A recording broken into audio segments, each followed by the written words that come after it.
part of this discussion is part of our Churchill Doctoral Week, and most of the scholars have been with us since Monday. And our theme is troubling curriculum change, which is also the dominant theme in higher education currently. But to quickly provide a context before we introduce our speakers, curriculum has been part of the discussion of higher transformation agenda, and you'll find out in the early 90s there was a tension on how curriculum should locate itself on the international political economy, how higher education should respond to the political economy of globalization. But at the same time, there were discussions about how curriculum can reverse and interrupt the history of colonialism, the history of apartheid. So in the early 90s, those were the discussion in relation to curriculum. But if you fast forward that discussion, you'll find out in 2015 and 2016, the student movement gave us a very interesting dimension in relation to curriculum. And one of the dimensions that has been downplayed or marginalized in higher education studies in relation to transformation. And one of that dimension is the question of ontological and epistemological relationship. And Joanne Voss, does some of her work, argued that education is an ontological but also an epistemological project. So there is a relationship between the two.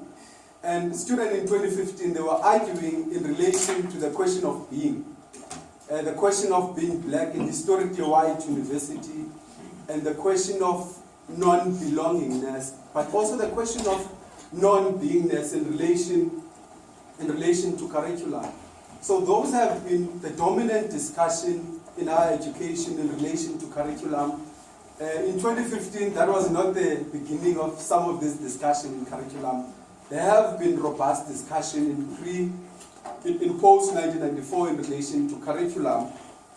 But let me quickly introduce some of our speakers before we enter into our discussion. The first speaker is Professor Sally Matthews, who is currently a lecturer in HOD in the politics department, and also doing a very interesting work on how to decolonize political studies. So she will be the first speaker. And the second speaker is Kathy Lunkett, which is based at UCT in the Humanities Education Development Unit. And Kathy is one of the major scholars in the sociology of education, knowledge, and curriculum. The third speaker will be Dr. Mlamuli Hlatshwayo, who is currently a lecturer at the University of KwaZulu-Natal, teaching curriculum and education studies, and also one of the persons who's grappling with how to decolonize political studies. So those are our speakers. That will be the order of the discussion. And each speaker will be given 15 to 20 minutes.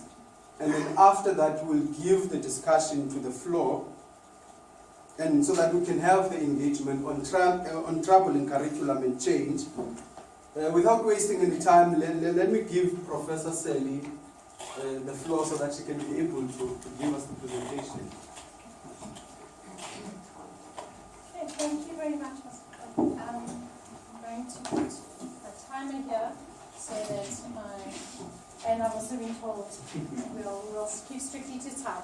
And I'm not, I know most of you are here because you're part of the Doc Week at Churchill, and I'm not a higher education person, I'm in political studies.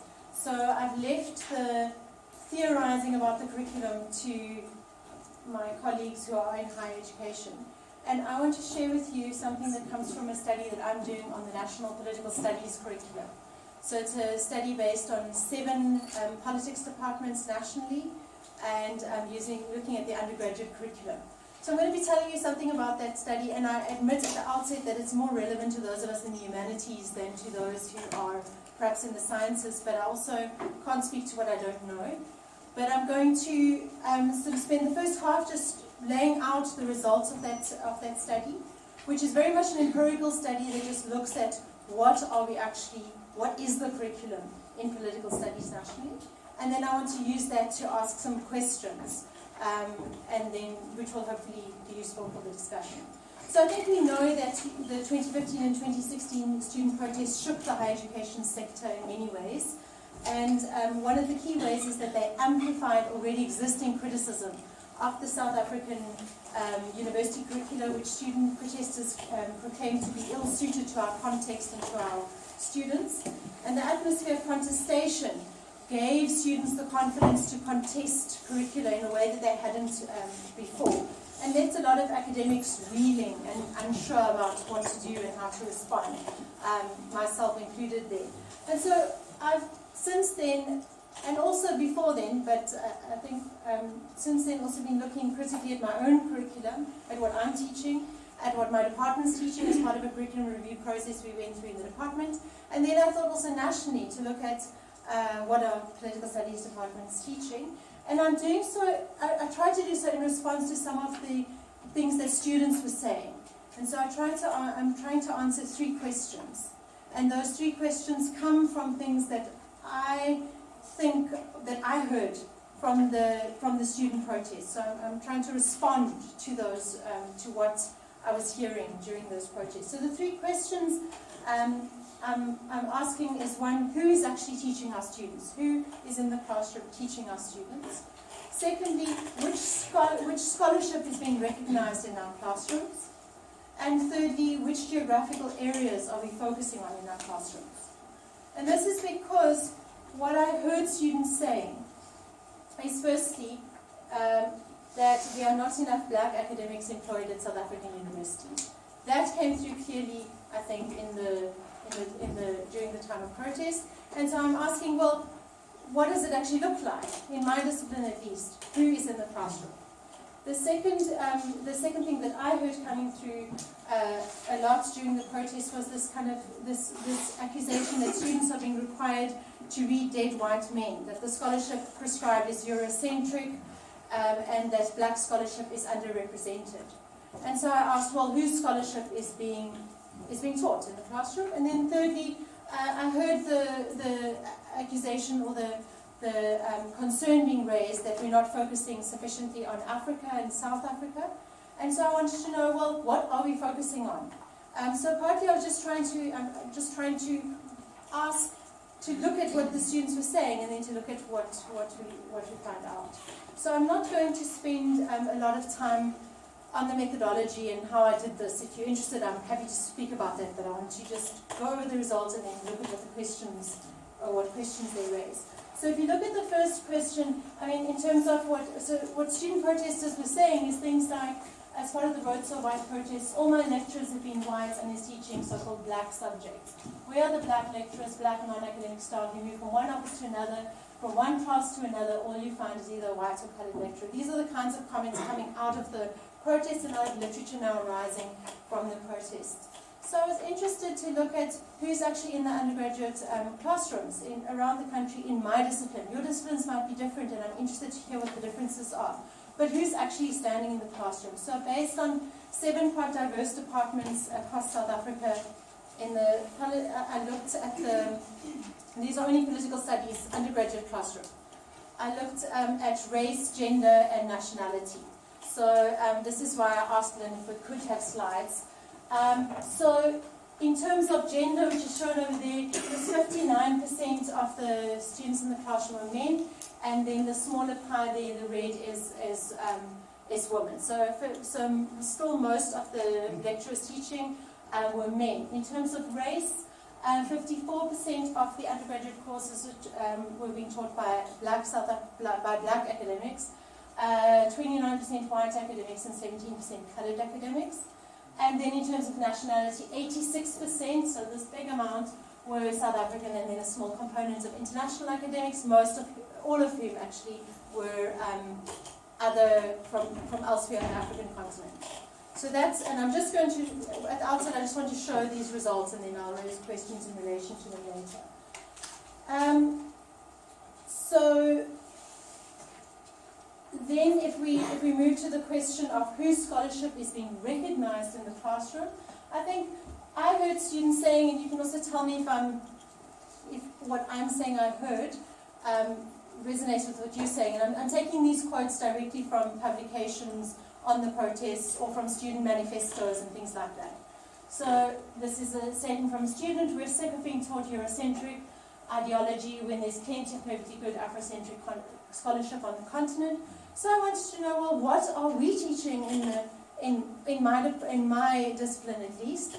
And so I looked at the readings that we prescribe, not looking at the additional readings or whatever. Just what do we say to students? You have to read this to pass this course. So what does that scholarship look like? Is the other students' concerns borne out? And what I looked at was race, gender, and base. Where are the scholars' base that we're using? So in terms of the findings there, race is this first one here. I'm sure you can't see it at the back. That huge yellow pie there, 75% of the scholars being prescribed at the 7 departments I looked at. So this is an average across the 7 were white scholars, with around 20% black and then around 5% mostly from Asian or Middle Eastern scholars.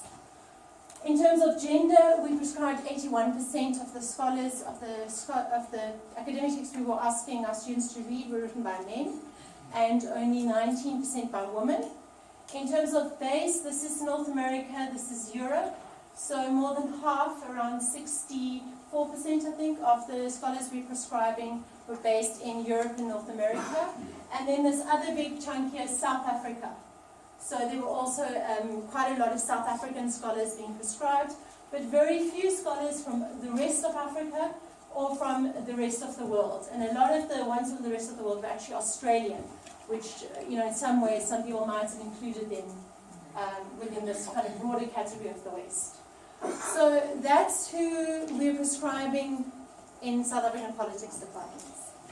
And then in terms of the last question, which geographical areas are we focusing on?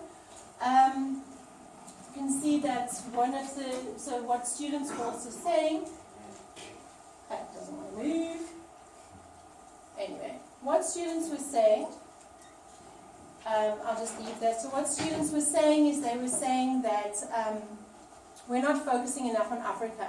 Why are we being required to learn all about the West? Why are we not being taught courses on Africa? And so I just looked at the geographical focus of the various departments, of the courses that we're teaching here. So they're just complaining. This is what a student said. The worst thing about studying politics is if you learn all about Western ideas and countries with little reference to African countries. So is that in my discipline, are we teaching about Western countries? And so I looked at the courses. It's kind of difficult because some courses are about one particular country or region, but other courses maybe are a general course on political theory, but there's a strong component about African political theory or something like that. So it was difficult to classify. I think I looked at about 61 course outlines, but broadly I looked at, was there kind of no focus, or what was the broad geographical focus? And what I found was that around half the courses didn't really have a geographical focus. They, introduction to political studies, introduction to IR theory, courses like that. But then of the courses that did have a geographical focus, about a quarter, that blue over there, focused on South Africa. And then around 18% focused on Africa. And then there were also courses focusing on what I could say global South courses, like courses introducing students to BRICS countries, or courses that had several case studies, mostly from what we might call the global South. And then I think there was only one course that focused on, that had case studies that were all from Asia and Europe. So that was what I found in terms of the geographical focus. So that's all I want to show. I just wanted to show those pictorially because it's easier to see. I'm going to put the last one if you want. So I still have around 5 to 10 minutes. So what I want to say is, what does this tell us and where do we go from here? What can we say in relation to this kind of research? The first thing I wondered is, from people in other disciplines and other institutions, is did anything I show you there, was anything surprising? Was it what you would have expected if I'd asked you?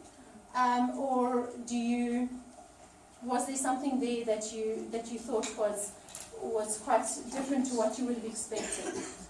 Secondly, I thought that what I can see from this research is that it looks like the demographics of who is teaching our students is changing quite a lot. So more than at all 7 institutions, white academics were in the minority, whereas I think if you went 10 years ago, you'd find that that was quite different. So the demographics of who's standing in front of our undergraduate students is moving towards demographic representativity. It hasn't got there, but it's moving towards demographic representativity. And when you look at the thematic areas that we're focusing on, we are focusing more on Africa and South Africa, at least in my discipline. In fact, perhaps we risk producing students ignorant as to the politics of the rest of the world, because we seem to teach very little about the rest of the world. But when it comes to the scholarship that we prescribe, we are still mostly prescribing the work of white scholars, the work of men, and the work of scholars based in the West. That was what my study showed, and that was true across all 7 institutions. There was some variability, but it wasn't huge. So that seems to be the case. So this question of the texts we require our students to read is, to me, the thing that was most striking for me coming out of this research, is that it would be difficult for me to defend if a student said to me, "You're just prescribing white scholars from the West." It would be difficult for me to say, no, we're not, on the basis of the study. So I think this leaves us with a lot of questions, and I want to, in a way, be a sort of cowardly academic and just throw the questions, because I don't have, this is ongoing research, I don't have any answers. So the first question that I want to ask is, should we care? Should we, when choosing the texts, which texts to prescribe to our students, take into account race, gender, or other demographic characteristics of the authors we prescribe? So when I'm choosing what sources to put in a course outline, ought I to be saying, oh, well, I've already got so many men, so now I'm only prescribing women? I mean, is that an appropriate thing to take into account when I choose what my students should read? And if it is appropriate, how much weight should it be given? How do I balance it with other concerns about the accessibility of the reading, about how influential the text has been? Has it been a key text that other texts are referring to? How do I balance it with other concerns? So that's the first question, is just, should we care and how? But the second question is, if we think that the demographics of those we prescribe matters, and I suspect most of us who come to a discussion like this do, then why does it matter? Because I think that's also an important question. Does it matter because we believe we're missing certain insights if certain kinds of people are underrepresented?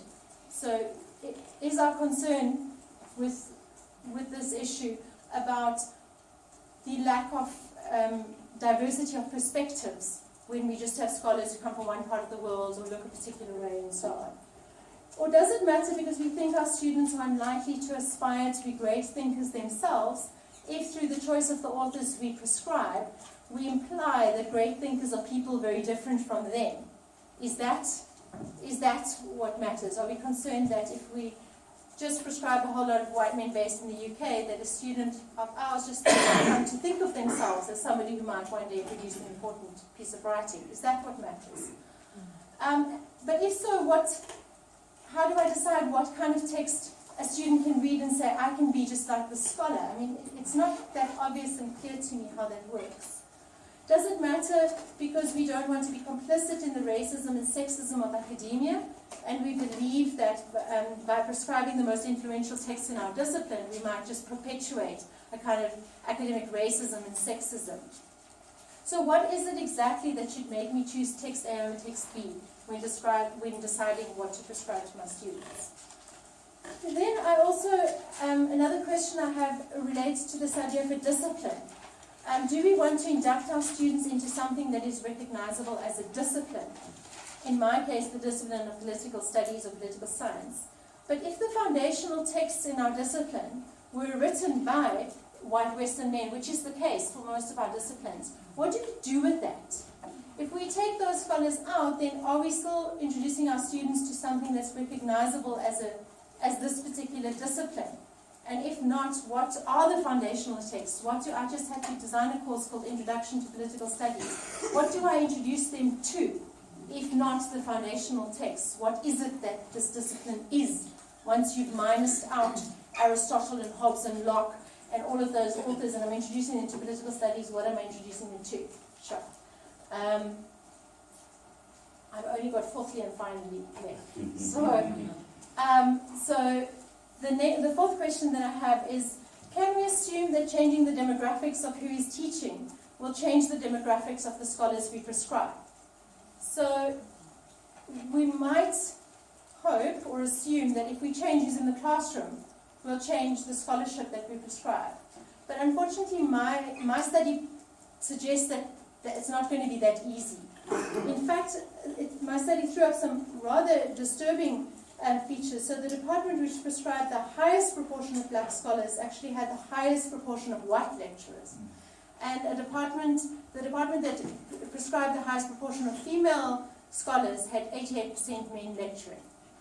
So when you look at the micro, it might have been the woman in the department that was prescribing all the women, the sources by women, or the black scholars in the department that were prescribing all the black scholars. But still, it wasn't the case that in a department where most of the scholars were black scholars, that you saw this massive shift, and then in the departments that were relatively had more white scholars, you saw more white texts being prescribed. It didn't seem to align in that way. So what does this mean? What would be the impetus that would actually result in a higher presence of scholarship from Africa, scholarship by black scholars, scholarship by women? What is it? If it's not going to just be changing the demographics of who's teaching, then how are we going to do this? And then finally, what do we do in relation to the very real problem, in my experience at least, that so many women and African scholars are writing back to the white men who established the discipline. So I found that so much of political studies writing produced by African scholars and by women is kind of critiquing a position that's already been outlined, usually by a white man in the West, which makes it quite difficult for students to understand that text if they don't understand the text it's critiquing. It's difficult to prescribe to students a critique of liberalism if they don't know what liberalism is. And so then you sort of back on, well, I have to prescribe Weber's ideas about the state before I can prescribe this text that questions and talks about new ways of understanding the state, because it's full of references to Weber and the Westphalian, whatever, politics language, okay? So I found that quite hard when I was recently designing a course, that sort of challenge, and it's a challenge that has to do with the difficult histories of our universities. So I'm going to be lazy and just leave the questions. I have maybe a few thoughts in response to some of those questions, but I'm going to close there and hand over to my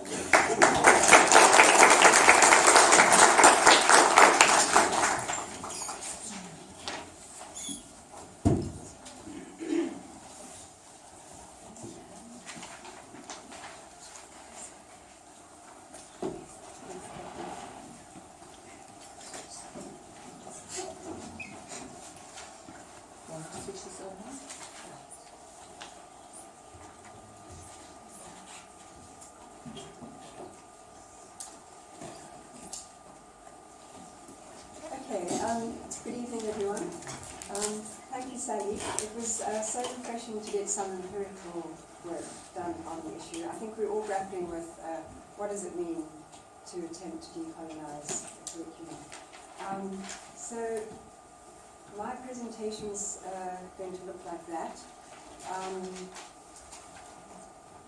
My empirical work is still collecting other people's opinions around the idea of decolonizing. And so I've got three categories, three kinds of voices. Here. Sorry, okay. And I was meant to start with a declaration of my positionality. Should I stand closer? But anyway, I'll take it as read. Is this better? Can you hear now? Okay. So I'm taking a case study at the University of Cape Town where this whole issue around decolonizing the curriculum has become extremely contested. And I'm trying to sort of look sociologically at the issue and trying to understand what's going on. And so obviously it's crude because I've only got 3 categories of voices. Okay, so I'm looking at the black student voice. I interviewed some of the student activists quite early on, in about 2016. So they are RMF voices, they're not, these not 4 voices. And then we have something called the Curriculum Change Framework, which was written mostly by black radical feminist academics who worked with students to present a framework around curriculum. And then the last category of voices are kind of regular academics, all in humanities, who I went around in 2016 and I interviewed them and asked them what they understood by decolonizing the curriculum, what that would mean for them. Okay, and then if there's time, some of my own reflections. So because of time, I'm not going to read these out, okay? Can you all see them? So these are just examples of my data. So this is 2016, student activists, quite similar to Sally's data.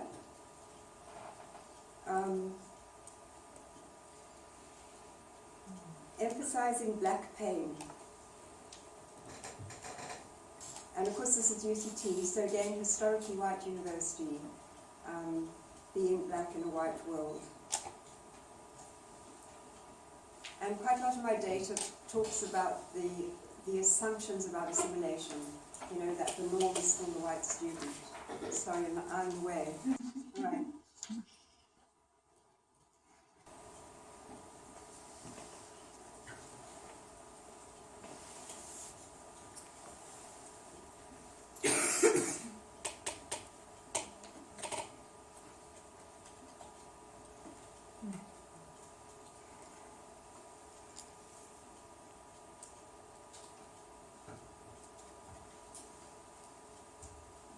A lot of disillusion with the Rainbow Nation, of course, with the ideas around non-racialism, but also a sense of disillusion with democratic institutions that weren't working.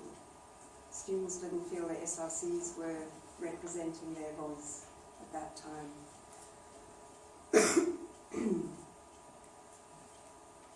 Okay. And then I've got a few comments from education development students, the students on the program that I work for, which are poignant in that, you know, because of the sort of remedial model, the assimilation, which is the way the government funding works. If you link that to the admissions policy, you will only get black students on an ED program in an institution like UCT and probably here as well.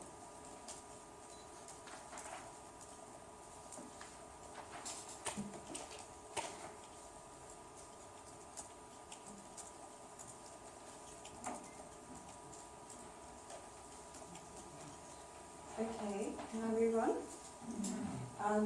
And then, so then it's explicitly about the curriculum. What did the RMF students say? And again, quite similar to what students at Rhodes were saying at the time. They want a curriculum that centres Africa and the subaltern. A curriculum that is relevant to social justice and the experiences of black people. So I'm going to come back to the student voice, but you know, clearly it is it's morally imperative to respond, whether you agree with it or not. It's a cry of pain, and I don't think any of us can be unmoved or unchallenged by that voice. So.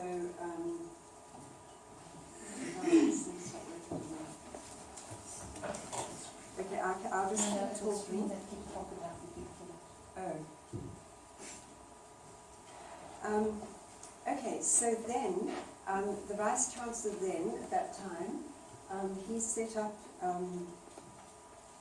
this group called the Curriculum Change Working Group. And what they did was they asked 3 questions, quite similar to Sally's questions. Whose knowledge, who and what gets privilege, and whose interests dominate in the curriculum.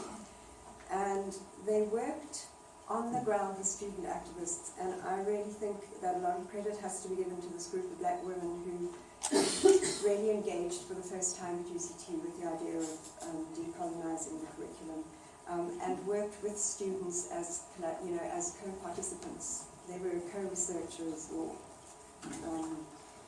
it was a joint project, a collaborative project.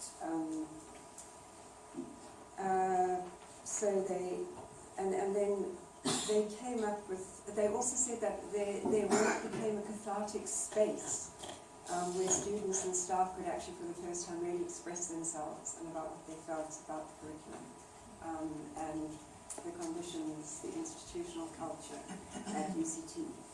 And then some of the things that were written in the report, they said things like the curriculum must reflect students' cultural capital, bring African ways of knowing to the centre. They were sick and tired of assimilationist models based on Anglo-normativity and Eurocentrism.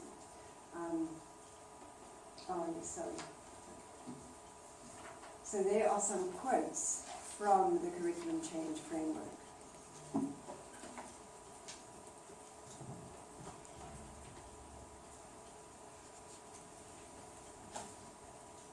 Okay, so this document was only actually published officially as a university document in 2018, so quite a bit of time had gone since then. And we're now in 2019 in this kind of interesting space where we've moved kind of out of protest mode and trying to institutionalize the changes. So, now we're sort of looking, you're at the stage of course outlines, handbooks, senates, and, all the kind of committee work that an institution uses to control things. And the document went up on a website dedicated to discussion, and it's been quite a vitriolic space. And so some of the, I haven't got them up, but I can just, I'll just give you some idea of the kinds of critiques.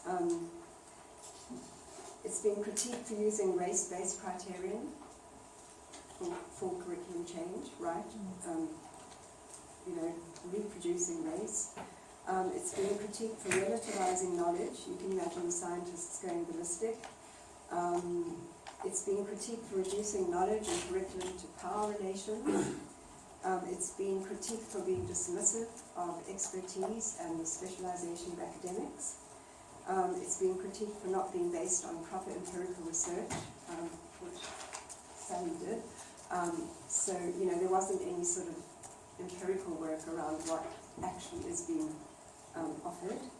And it's been critiqued for having a weak theory of curriculum by educationists like a lot of us in the room. So the document is in trouble, and the senior management right now are in a very sort of contested space about how to proceed with the document. And I think that it's about to be sort of, it's my word, downgraded from an institutional framework, i.e., the principles that we must use to redesign the curriculum, and it's being downgraded to a discussion document, which of course has much weaker status. And I think this is about to happen at a Senate meeting that's coming up next month. And the argument, I've sort of seen some of the lead up, and it's going to be argued that, well, it has to be an inclusive document, and this is, it's too polemical, and so you can see already the institution sort of moving into a more middle ground to include everyone, and so on. So there's a lot of unhappiness, both for and against this document It's very contentious. And then going back then, so what are the kinds of voices that are against the curriculum change framework? Okay, so in 2016, I went around to some of our regular academics in the humanities and said, just tell me what you think about decolonizing and what are your opinions and what are you going to do about it. And these are some of the kind of responses that I got. I don't know if you can see them all, I don't read them out. I like the cynic who said, oh, well, I remember feminism, we just had to add a little gender and stir. And now we have to add a little blackness and stir. So, quite a lot of cynicism. Some said, we're already doing it. Others said, well, nobody knows what it means, so I'm not moving until it's clear what it does mean. Some were quite critical about identity politics creeping into academia and being an inadequate basis for knowledge production. The more conservative ones went back to the old liberal ideas of academic freedom and said, this is threatening our academic freedom, and I have the right to decide what to teach based on my expertise, so it goes on that. But what was interesting for me was that just about all of the academics, in fact all of them, talked about content. They all spoke about the what. And none of the ones that I and the student that I worked with interviewed talked about the how. None of them talked about, the culture, the sort of assumptions about about being. None of them talked about institutional culture, classroom culture, how we relate to each other. It was almost as though that was taken for granted. They were all focused on the what, which was really interesting. Okay, and then my last academic voice. I worked with a couple of really progressive historians, young guys who, in humanities, they've asked for people to come forward and actually offer, they sort of, in a sort of neutral way, calling it introductory courses, but they're going to critically introduce the discipline to first-year students in a decolonized way. So the faculty, as humanities, is trying to get a suite of these introductory courses going. So these two guys put their hands up and said, yeah, we want to do an introductory course. So this is a course that is deliberately decolonized. Okay? I don't know if I can tell you what it's called. Is this an ethical issue? No. It's called Empires and Modernities. And it's really interesting course. I mean, it's a fabulous course. It's, so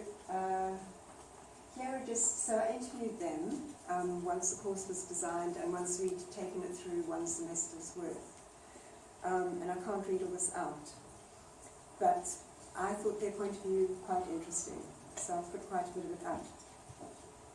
And there are some of the questions that Sally asked, right? Does it mean learning about only black thinkers? And they also, in answer to Sally's question, said, we have to first teach students the canon so they know what they're critiquing. They were quite clear on that.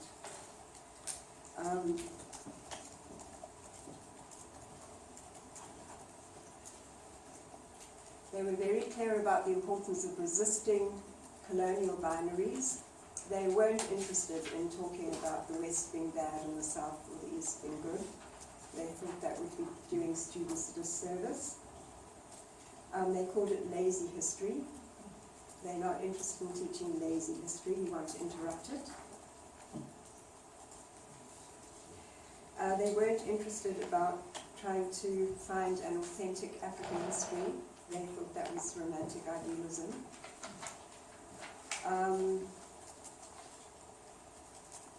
They were also quite critical of what they called a lazy use of race politics.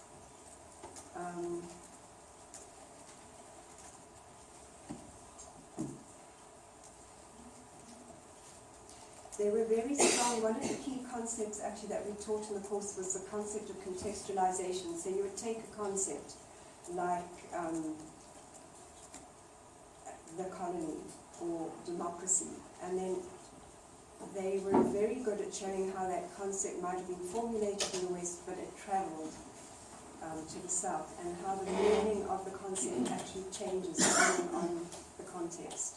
So, for example, they would use a fanon, so they would use fanon on nationalism to show that actually nationalism means different things in different historical contexts. So it was quite a complex course, quite a demanding course intellectually.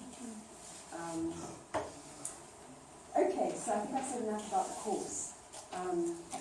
So here again, a very nuanced write-up of the mood. So very quickly, my own reflections, for what they were, on the three different voices: the student voice, the black radical voice, academic voice, and then these kind of other academic voices. And I don't think I've got any slides for this. No, I'll come to that later. Right, so I'm just going to talk quickly. The student voice, as I said, I personally and in my work, I am committed, and I believe it's a moral imperative to respond to the students. I'm quite interested in Mbembe's use of the term ressentiment, is I think how you pronounce it, which is adapted from Nietzsche, and his critique about the sort of internalization of a moral inversion of colonial metaphysics, is how he puts it. And I do think that, and he argues that we're not going to overcome colonial pathologies, and we're not going to, it's not going to lead to constructive African subjectivities. I'm interested in that. It's not for me to, to say one way or the other. He's quite skeptical about the idea of an authentic African agency. What I really think is important is, in this concept of ressentiment, is the neurosis of victimization, and I think we have to take that very seriously. That African subjects, through colonization, but continuing into the post-colonial context, is a wounded and a traumatized victim, and I think that this is, for me, the moral imperative. So,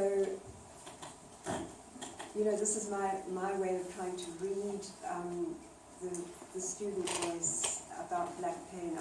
I'm at the moment trying to read it through Mbembe's work, in a critique of black reason and also in African modes of self-writing. And I find it quite, but obviously it would be nice to have a debate about that. And it might be a good reading. About the curriculum,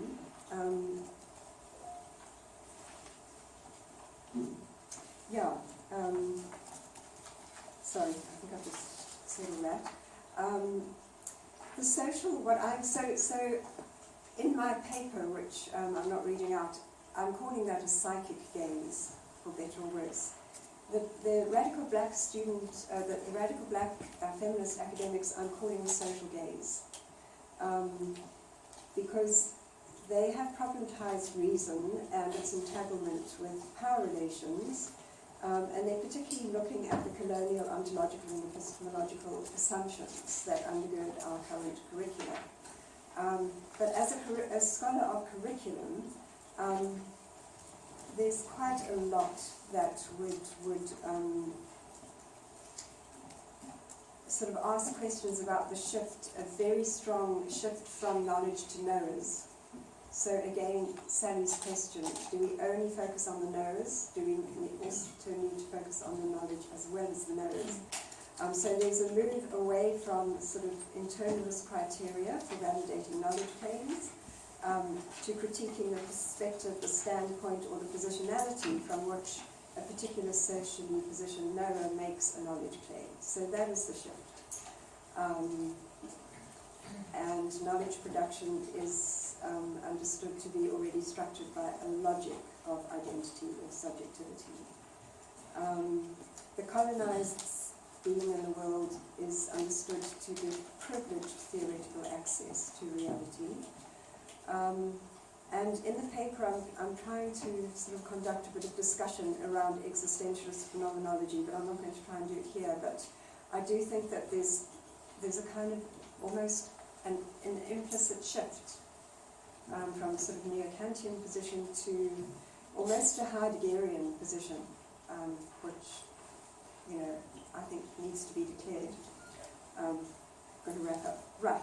Okay. I'm using a feminist philosopher called Louise Martin Alcott, who argues for a political kind of epistemology which questions how epistemic roles and authority are structured and institutionalized, but what the ontological consequences may be of our epistemic claims. And I found her quite useful.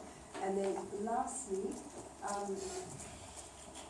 the sort of thing about the curriculum that I think I want to end up with is that where I think in my data the students and the academics are completely missing each other is we have a theoretical way of talking about this in curriculum studies. It's the instructional discourse versus the regulative discourse. The instructional discourse is all about the content, and that's what all the academics were focusing on and talking about. And in fact, if you listen carefully to the students, I mean, they are talking about content, but they also, almost more so, talking about the regulative discourse. They're talking about ways of being, they're talking about the social moral order of the classroom. And what was so, is completely opaque to the academics. They didn't see it in the data. And in my paper, this is the explanation of why particularly white academics and black students are talking past each other. So I'll stop there. Thanks.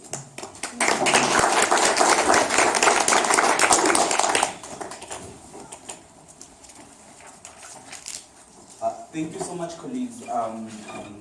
Thank you to Sally and to Kathy as well. I think they've said everything, so there's no need for me to be standing up. They've done my job for me. Mine is a simple one, colleagues. I think mine is a simple one. I will structure my